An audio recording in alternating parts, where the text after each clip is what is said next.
Subscribe करें रामकृष्ण शास्त्री जी के YouTube channel को और हमारे वीडियोस को सबसे पहले देखने के लिए बेल आइकन को दबाना न भूलें। तो माँ भगवती परम्बा की जन्म दिवस की सभी मैना हिमवान की यहाँ पर्वत आदि जितने भी उनके रिश्तेदार थे सभी बधाई लेकर के आ रहे थे और जा रहे थे। जब से माँ भगवती परम्बा का जन्म हुआ है मैनाक के यहाँ सब आनंदित हैं, बहुत प्रसन्न हैं। जितने भी पर्वत थे सभी ने माँ भगवती परम्बा का दर्शन किया और सब लोग बहुत खुशी मना रहे हैं।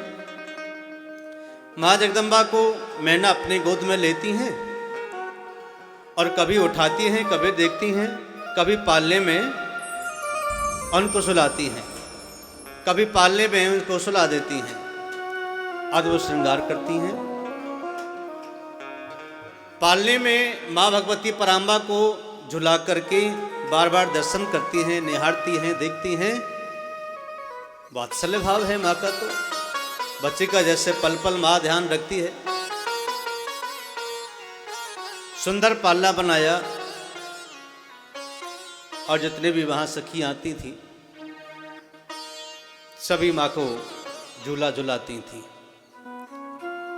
क्योंकि झूला जो है ये भाव का झूला झुलाया जाता है। जब तक भाव ना हो तब तक झूला नहीं झुलाया जा सकता, क्योंकि मन रूपी रेशम की डोरी और श्रद्धा रूपी झूला जब तक इसका मेल नहीं होगा तब तक झूला नहीं झुलाया जा सकता। पालने में झूला झुला रही हैं। निक धीरे झोटा दीजो, निक होले झोटा दीजो, मेरी मैया झूले पलना, निक होले झोटा दीजो, सिरा वाली झूले पलना, निक होले झोटा दीजो, रतन जड़त या को बनु रे पालना, अरे रतन जड़त या को बनु है पालना, रेशम के लागे फूंदना, निक होले होले झोटा दीजो, सिरा वाली झूले पलना, निक होले झोटा दीजो। सा आनंद मैना के यहाँ हिमालय के यहाँ खुशियां मनाई जा रही है और सब बहुत प्रसन्न हैं। माँ जगदम्बा ने बड़ा उत्सव मनाया। माँ जगदम्बा का उत्सव मना मैनाक ने और हिमालय ने बड़ा उत्सव मनाया। धीरे धीरे माँ भगवती अंबिका बड़ी हो रही हैं और जैसे बड़ी होती हैं माँ मैना और हिमालय बहुत प्रसन्न होते हैं। और धीरे बड़ी हुई तो बचपन से ही माँ भगवती परम्बा शिव की आराधना में लग गई, क्योंकि लक्ष्य है जीवन का शिव को प्राप्त करना। हर व्यक्ति के जीवन में एक लक्ष्य होना चाहिए। व्यक्ति का व्यक्तित्व बड़ा नहीं होता, व्यक्ति का लक्ष्य बड़ा होता है।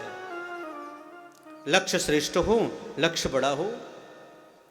माँ भगवती परम्बा का पार्वती का लक्ष्य है बड़ा, शिव को प्राप्त करना। शिव को प्राप्त कैसे किया जाएगा? शिव को प्राप्त करने के लिए तप किया जाएगा। जिसके जीवन में त्याग नहीं होगा, जिसके जीवन में तप नहीं होगा और श्रद्धा नहीं होगी, भाव नहीं होगा, उसको वह जीवन अपने जीवन में लक्ष्य तक नहीं पहुंच पाएगा।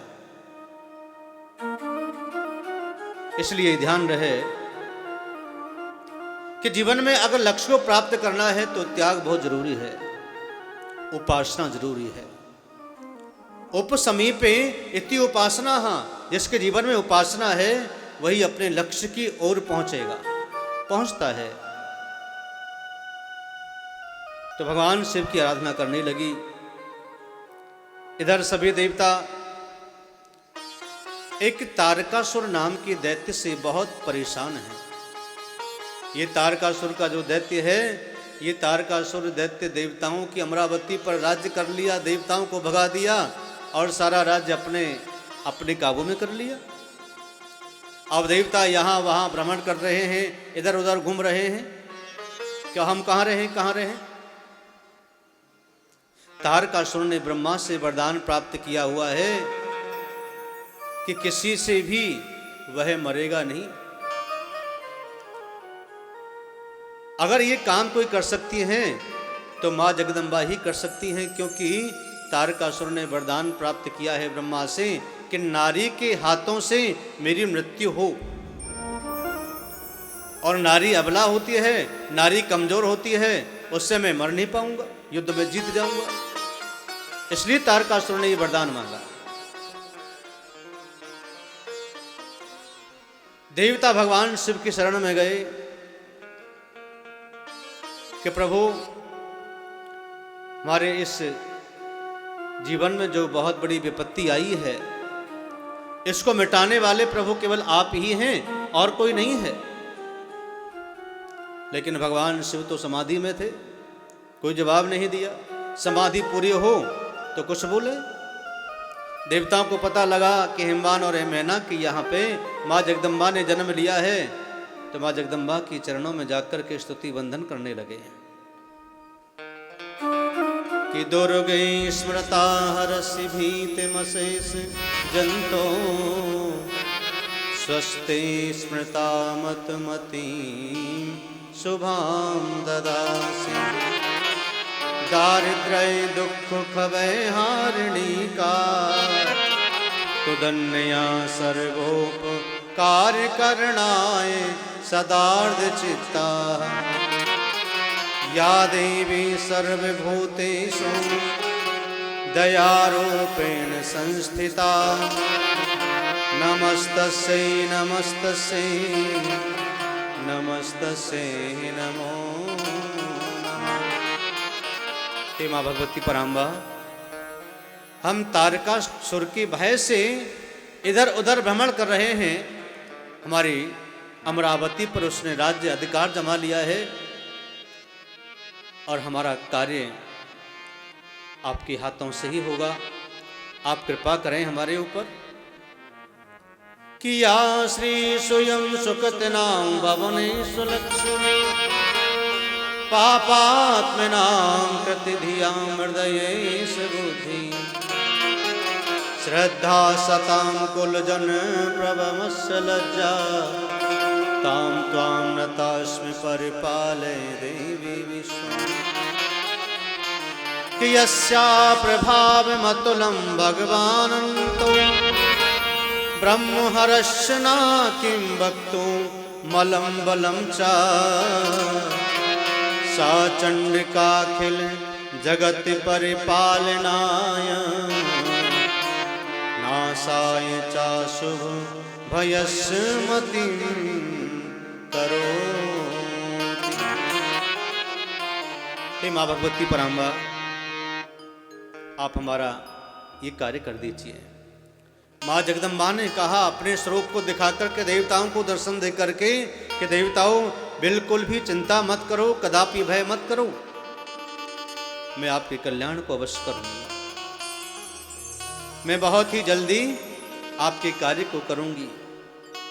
अभी कुछ समय तक धैर्य धारण करो, मुझे थोड़ा समय लगेगा और मैं जब शक्ति को प्राप्त करूंगी तो उसके बाद मैं आपका कार्य अवश्य करूंगी। देवता तो चले गए। माँ भगवती पराम्बा शिव की आराधना के लिए माँ अपने मेनाक से कहा और हिमालय से कहा कि माँ मुझे आज्ञा दीजिए, मुझे शिव की आराधना के लिए वन में जाना है, मुझे उपवन में जाना है। मैना ने कहा बेटी तो छोटी है, घर में ही रहकर के शिव की आराधना करो। मां पराम्बा ने कहा कि नहीं, मुझे घर को त्यागना होगा, क्योंकि घर में अनेक प्रकार की कुछ न कुछ परेशानियां आती ही हैं। निर्विघ्न तपस्या के लिए घर से अलग कहीं एक निर्जन स्थान पर, कोई वाटिका में, कोई उपवन में, कहीं गंगा के तीर पे, कहीं यमुना के तीर पर, कोई खाली स्थान पर जाकर के एकांत स्थान में कहीं ध्यान करना चाहिए। क्योंकि ध्यान नहीं होगा तब तक पापों का नाश नहीं होगा।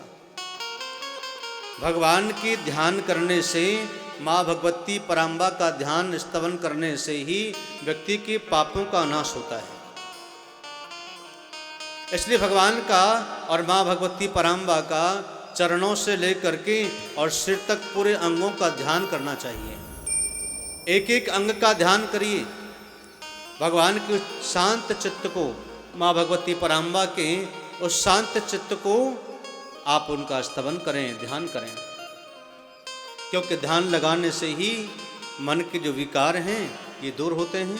ध्यान लगाने से ही अनेक प्रकार के जो कांटे हैं जीवन में वो दूर होते हैं, पापों का शमन होता है, चित्त निर्मल बनता है। मन को काबू में करना है तो धीरे धीरे ध्यान लगाना चाहो, ध्यान लगाना शुरू करो। ध्यान अपने इष्ट का, जिस इष्ट पर आपकी श्रद्धा है, राम पर है, शिव पर है, या कृष्ण पर है, या राधा रानी पर है, या अंबिका पर है, दुर्गा पर है, जिसमें भी आपकी श्रद्धा है उसी इष्ट का आप ध्यान लगाइए। सबसे पहले गुरु का चिंतन करना चाहिए। गुरु की आज्ञा लेने के बाद ही भगवान का चिंतन प्रारंभ करें तो आपका कल्याण अवश्य होगा। बिना गुरु के बताए हुए मार्ग पर अगर जाएंगे तो मार्ग में बाधा बहुत आएंगी, कष्ट बहुत आएंगे, विघ्न बहुत आएंगे। इसलिए गुरु ही जीवन के अंधकार को मिटाता है। गुरु ही अंधकार से प्रकाश की ओर लेकर के हमें छोड़ता है।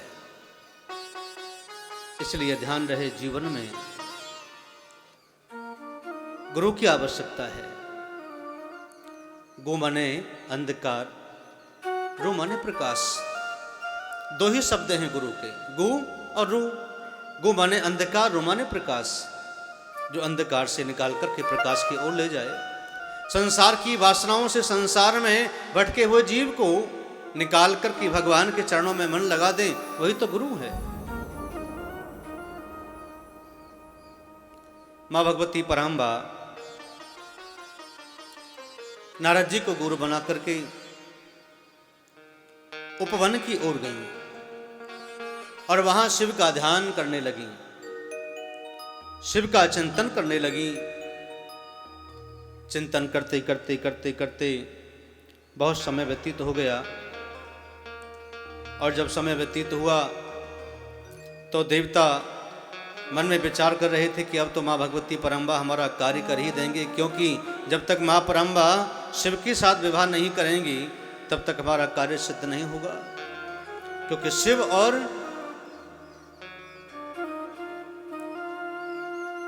माँ भगवती पराम्बा से जो पुत्र होगा जिसका नाम कार्तिक है, कार्तिक के द्वारा ही तारकासुर का वध होगा।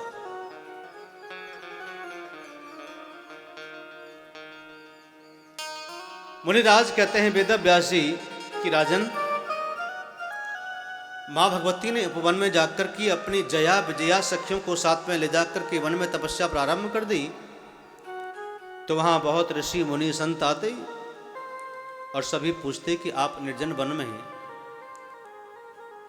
तपस्या कर रहे हो, ये तो ठीक नहीं है, आप घर में जाइए, घर में रहिए। लेकिन पार्वती ने कहा कि नहीं, मेरा एक लक्ष्य है शिव को पाना, शिव को पाकर के ही मैं यहां से जाऊंगी। हजारों वर्षों तक तप किया मां भगवती पराम्बा ने। सब्सक्राइब करें रामकृष्ण शास्त्री जी के YouTube चैनल को और हमारे वीडियोस को सबसे पहले देखने के लिए बेल आइकन को दबाना न भूलें।